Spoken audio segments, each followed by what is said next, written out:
Assalamualaikum warahmatullahi wabarakatuh. Nah, langsung saja di sini saya ingin menjelaskan materi SKIMTS kelas 7, yaitu perjuangan Nabi Muhammad SAW melakukan perubahan. Langsung saja kita bahas ya. Kondisi masyarakat Madinah sebelum Islam. Pertama, kepercayaan masyarakat Madinah sebelum Islam. Sebelum kedatangan agama Islam ke Yasrib, masyarakat kota Yasrib telah memiliki agama dan kepercayaan. Agama yang dianut penduduk Yasrib adalah Yahudi, Nasrani, dan Pagan. Secara mayoritas penduduknya memeluk agama Yahudi. 2. Kondisi sosial masyarakat Madinah sebelum Islam. Sebelum Islam datang, kota Yasrib memiliki beberapa kemiripan dengan keadaan di Mekah. Suku-suku dan kelompok masyarakat yang tinggal di sana berperang satu sama lain. Yasrib memiliki dua kebudayaan, yaitu kebudayaan Arab dan Yahudi. Di Yasrib terdapat beberapa suku atau kabilah. Pertama, kabilah Aus dan Khorjai, kedua kabilah Yahudi. 3. Kondisi ekonomi masyarakat Madinah sebelum Islam. Kota Yasrib terdapat daerah persawahan dan perkebunan yang dikelola dengan baik, sehingga persawahan dan perkebunan ini bisa menjadi sandaran hidup penduduk setempat. Penghasilan terbesarnya adalah kurma dan anggur. 4. Kondisi politik masyarakat Madinah. Sebelum kedatangan orang-orang Arab, Madinah sepenuhnya dikuasai oleh orang-orang Yahudi, baik secara ekonomi, politik, maupun intelektual. Setelah bangsa Yahudi kalah dan tidak berkuasa, mereka berusaha untuk memecah belah kedua suku tersebut. Provokasi atau penghasutan mereka nampaknya berhasil. Muncul permusuhan antara kedua kabilah, sehingga terjadi peperangan yang tidak pernah berakhir.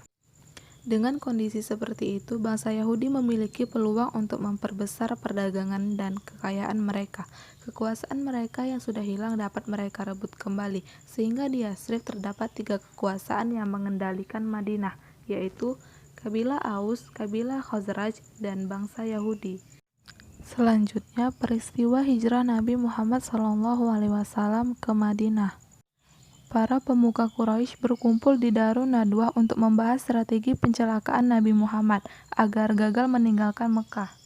Setelah Jibril membawa wahyu, maka disitulah Nabi Muhammad mulai melangkah meninggalkan rumah dengan tenang. Hari Senin, Nabi mulai hijrah meninggalkan kota Mekah. Langkah pertama beliau menuju ke rumah Abu Bakar bin Siddiq dengan cara menyamar. Sesampai di sana, Abu Bakar sudah siap menunggu dengan seekor unta dan perbekalan seadanya. Kemudian Abu Bakar dan Nabi Muhammad mengatur strategi hijrah agar dapat mengelabui kafir Quraisy yang pastinya akan melakukan pengejaran hingga ke Yasrib. Dan Nabi Muhammad memutuskan memutar haluan agar tidak ketahuan oleh bangsa Quraisy dengan cara bersembunyi dahulu di Gua Sur beberapa hari.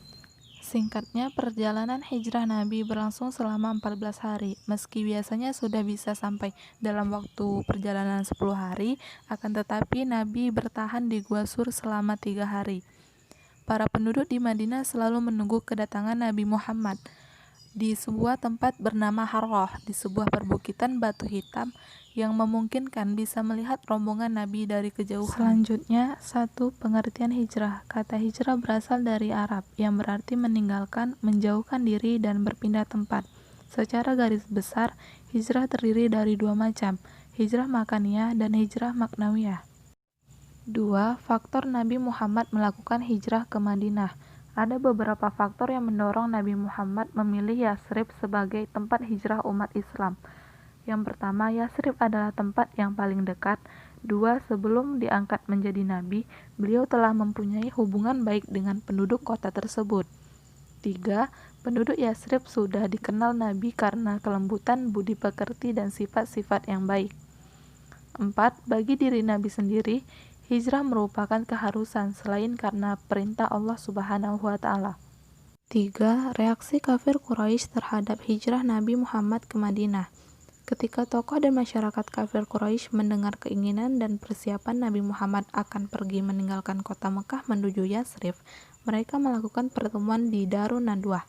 Pertemuan tersebut terjadi pada hari Kamis 26 Safar.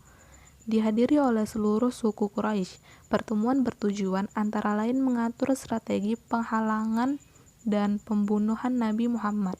Hal ini membuat Nabi segera memerintahkan umat Islam untuk hijrah ke Yatsrib. Selanjutnya, strategi dakwah Nabi Muhammad di Madinah. 1. Langkah-langkah awal dakwah Nabi Muhammad di Madinah. Dengan diterimanya Nabi Muhammad dan umat Islam oleh masyarakat Madinah, maka Nabi Muhammad memberikan gelar kepada umat Islam Madinah dengan sebutan kaum Ansor, yaitu kelompok masyarakat yang menjadi penolong, sementara umat Islam yang datang dari Mekah diberi nama kaum Muhajirin. Hijrah Nabi Muhammad SAW merupakan cara membangun masyarakat baru sesuai ajaran Islam. Setelah datang ke Madinah, Nabi Muhammad menentukan langkah-langkah utama dalam rangka membangun masyarakat baru. Yang pertama, membangun masjid sebagai pusat dakwah. Kedua, mempersaudarakan kaum muslimin. Dan ketiga, memberikan perjanjian dengan masyarakat Yahudi Madinah. Kedua, langkah-langkah Nabi Muhammad membangun perekonomian masyarakat Madinah. Nabi Muhammad berupaya membangun perekonomian masyarakat Madinah dengan cara 1. Mempersaudarakan kaum Muhajirin dan Ansor. Kedua, menempatkan orang-orang fakir miskin yang tidak punya tempat tinggal di masjid.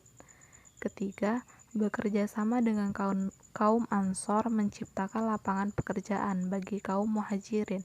4. Nabi menganjurkan bagi kaum Muhajirin yang mempunyai pengalaman dagang dan modal sebagai pedagang.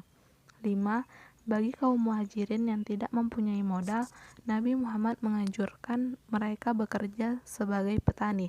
Keenam, setelah menerima perintah zakat, pembinaan perekonomian umat Islam lebih mendapat perhatian. 7. Mengupayakan pembangunan pasar di Madinah. Selanjutnya yang terakhir ialah respon pada dakwah Nabi Muhammad SAW di Madinah. Walaupun dakwah Rasulullah di Madinah disambut dengan baik karena bisa menjadi penengah dan juru damai antar suku dan kelompok yang sering berkonflik di Madinah, bukan berarti dakwah Rasulullah SAW di Madinah terbebas dari rintangan dan tantangan. Perkembangan Islam yang sangat pesat membuat kafir Quraisy semakin marah dan berusaha menghancurkan umat Islam di Madinah.